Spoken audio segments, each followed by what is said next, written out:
Hi, my name's Cody, and this is the story of how my neighbors love me. To tell you a little bit about myself, growing up as a kid, my mom and dad had a divorce when we was 5 years old, me and my sister. And she had got with my stepdad now. They've been married for about 15 years, and once they got together, we started going to a church a lot. But I guess I never understood it. That's why I never really cared about going. As I got older, I drifted away from the family and started hanging out with friends and skipping school, and all I really cared about was playing sports and just going and getting high. And then before I knew it, I was getting in trouble with the law.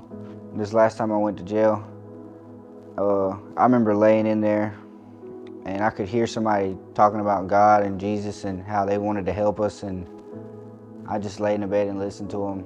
And turns out that it was Pastor Daniel Owens, and I never ran into him in there. I just would always hear his voice and knew that voice, and knew that it gave me hope. Well, little did I know that God had a different path for me. So I went to Teen Challenge, and I was open-minded about it. And through all that, I started having questions and get curious about it, because I'd see people get saved or people that come in. It's like they was different people after being there for 2 weeks. And about 8 months in there, we went on a missions trip to New York with evangelist Tommy Scarborough.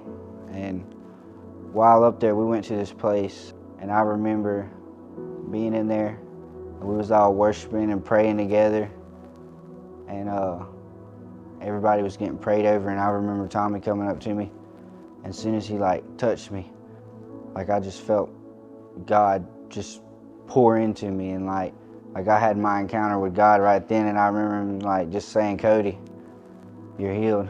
And right then I just felt free, and I cried for hours. That right there is really what changed my life, and I knew right then that God was real. During the last week, I made my mind up that I was going to come back home. I'd got me a job. I'd found me a church at Life Springs. I got involved with the small groups because I felt like I need to get connected with this community. It's a good spot. And I'd met Pastor Daniels at my buddy Kobe's graduation, and he talked to me and told me to get in touch with him when I got home, that he ran a dream center and that they could get me rolling on whatever I felt like doing, that I could chase my dreams. So by my neighbors loving me, it changed my life. So I encourage the ones that are watching to love your neighbors, and because you never know, you could be the one person that could change somebody's life today. It makes me feel happy just to be a walking testimony and give people hope. And thank you to Life Springs for accepting me and loving me.